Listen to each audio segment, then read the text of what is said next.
Well, hello everyone. I hope we're all very well. Just some quick channel catch-ups.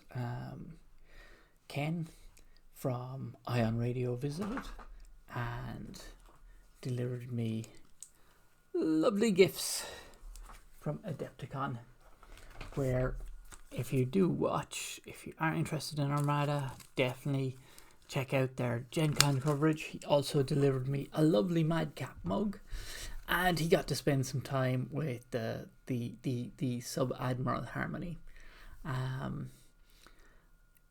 Just on a quick channel update, I suppose we're probably not going to be covering too much Armada anymore. It'll be mainly Battletech and random other stuff. Either way, so this is what I want to talk about today is the third Alpha Strike campaign or tournament that I have participated in Wicklow in Ireland, in a lovely club of last chancers who basically meet in a parochial hall with a lovely view of the Irish Sea. And it always seems to be sunny when we go down there, so you see this lovely blue ocean as you look out. But anyway, I started off, I was focused, and I was like, I've definitely painted a Wolverine. I remember painting the missile pods, and I built a list, and I built multiple lists about, I want to use a Wolverine. About 5 days before the competition, I discovered I did not paint a Wolverine. I, in fact, imagined that. So then, quickly scrambled to put a list together. So I'm just going to go through the units. So I had a Thug. This was skilled up to skill 3, 442, lots of case, lots of armor. I figured it'll stick around and do damage. Most games it did. We had a Locust for running in behind and shooting people in the back.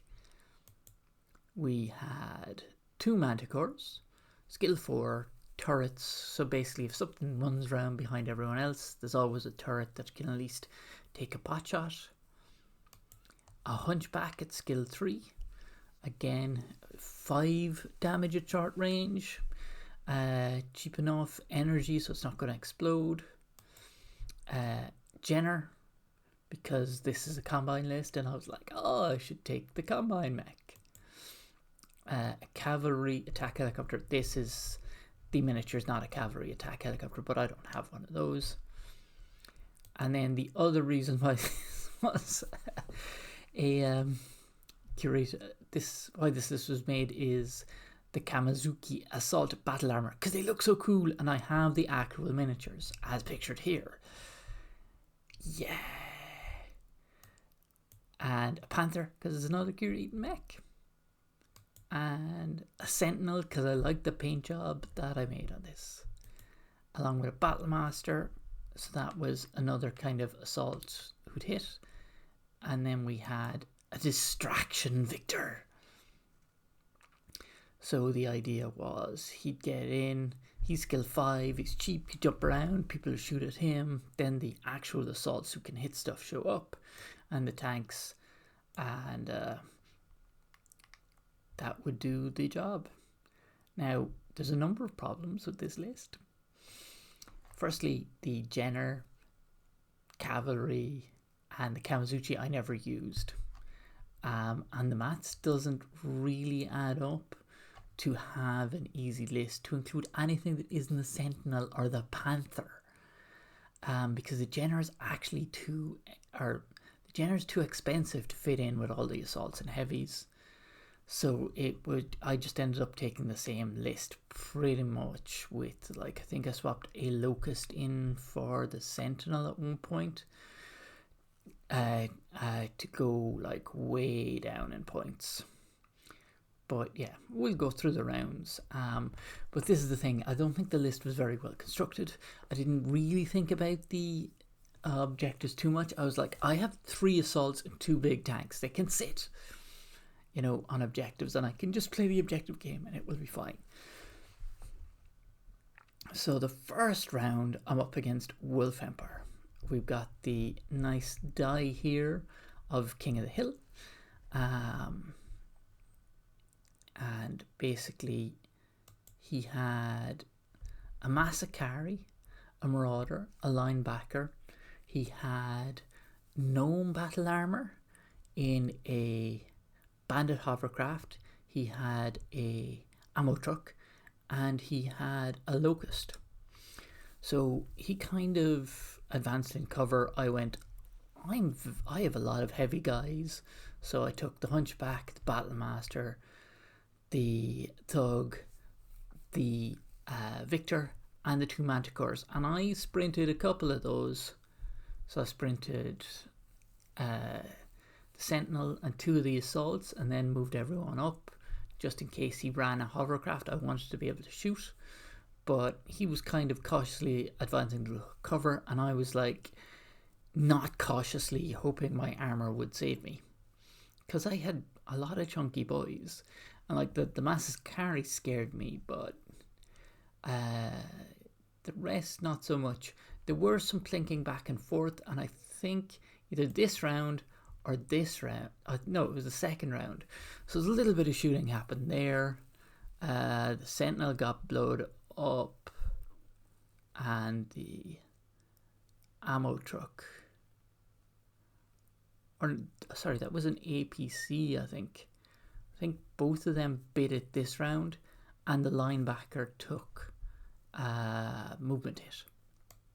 The Thug pretty much got its armor stripped, but everything else is kind of proceeding okay.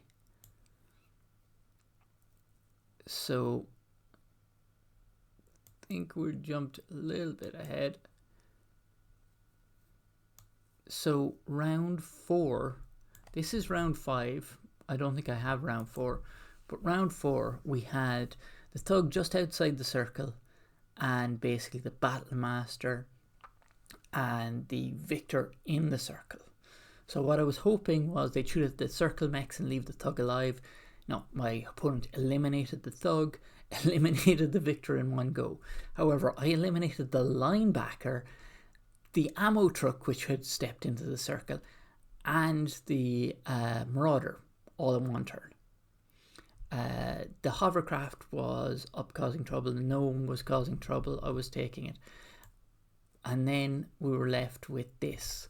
So the Battlemaster's still okay, and then the Massacari is about, I think the Hunchback was on 3, the tank was on 3. So what they did was the Hunchback walked up to the Massacari, turned around and shot other stuff. The tank nudged the Massacari. The Massacari went to punch the Hunchback to death and rolled a double 1. All the while getting shot by everything that wasn't in combat with it. So at the end of the game, I won it 2-0. All that was left is the Bandit Hovercraft, and all these were relatively okay. So that went well. The sheer tonnage worked brilliantly. Then the next round is against a Divinian force, and it's Overrun, and I really did not play this correctly. So he's a nice guy, a Marauder. Behind the woods, unpainted, you can see the Jess ammo and a number of different lights. He had a Hound mech as well, and a couple of others that I can't remember off the top of my head. But my plan was, I will just send everything up the side. I'll use the Sentinel and the Battlemaster as kind of backlining. So initial, and then the Jess starts flicking everything away. So here, he climbed up in the hill, and I tried to hide behind this hill on the approach to get the stuff. And then my plan was to just rush it and leave the Jess too far outside to be able to hit. But the Jess was doing great work with indirect fire, and Mark was doing a really good job of sighting on my guys. So what happened here is I left one tank that could be seen by his force, and eventually I just kept getting picked apart. And what happened was, I think he lost the Marauder, and I got absolutely tabled. So that was a 3-0, or a 4-0. Because I think he overran me as he murdered me.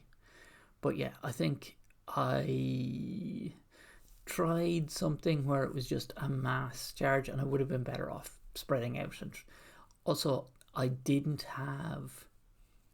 took the exact same list again. I didn't really have a way of getting something. What I needed was the Jenner or the Locust or something to get on the Jess, and the Jess just spent the entire game wrecking me. So the next round is King of the Hill again. He sends in the Phoenix Hawk. I damage a little bit. He's a Scorpion Empire. He's got the Awesome Witch has 666 in terms of damage. He has a Phoenix Hawk, Rifleman, Battle Master, and I want to say a Clint, but I could be wrong off the top of my head. And again, I'm just like, okay, he is very, very dangerous, but I have so much armor, I'm just going to rush it. So the turn 2 sees both the Phoenix Hawk and the Locust bite it. And I have got a tank in. The tank survives. The next round I get everything in. So I'm winning 2-0. But I am surrounded. The lights are in the back. And then what happens is we end up with the Awesome and the Rifleman being left alive and just tanks on mine. And he stands on the tanks. I lost the match 3-4. So again, I took the same approach, and I probably didn't account for how much damage. I think I probably should have target prioritized the Rifleman rather than the Battle Master. But yeah, so it was a 1-2. I think the list wasn't planned out. These are some pictures from some other tables. So this is one of the best tournaments of anything organised. Just all the tables are themed. The tournament organizer does a great job every single time. And last time I was having a bit of a tough time, which is why there wasn't a battle report, and I left all my shit behind. He said, I'll hang on to it, I'll keep it safe. It got lost. So what did he do? He sent me a brand new Commanders edition. And I said I lost some crib sheets, so he sent me the entire token pack that he purchased new. So, there isn't a sounder tournament organizer I've met in all my life. And as you can see, Wolf 350, this looks spectacular. The battlefields are so colourful and just all together. And then here are some of the forces. So that's Lorcans, Draconis Combine, ignore. This is the Wolf force I faced. Wolf Dragoons, another Divinian force. I love that colour scheme. And then Plastic Cracks, kind of SLDF themed force. Everyone was great fun. Niall travelled with me and had a Marek force. There was 2 to 3 other players there. I didn't manage to get pictures, but yeah, you can see awesome little armies, awesome little kind of battles the whole day long. So if you are interested in Battletech and you are interested in Atlas Strike, definitely try and make it to Wicklow next time. Alright, and if you're interested in TTS and you're in Ireland and maybe playing a bit of 350, reach out, leave a comment, and we can show you how to play 350 on TTS, because the module and the work that's been put into that module is really good. It's a really clear module, and I've been able to test against the tournament organizer once or twice before this competition. But again, dreaming that I had a wolverine just messed up my preparations and made sure the list wasn't balanced. I do love the manticores though, but I probably wouldn't run 2 of them again. And I also like the distraction assaults, so I should probably make a cheaper one than the one that went in there. Alright, thanks so much for watching. Have a lovely day.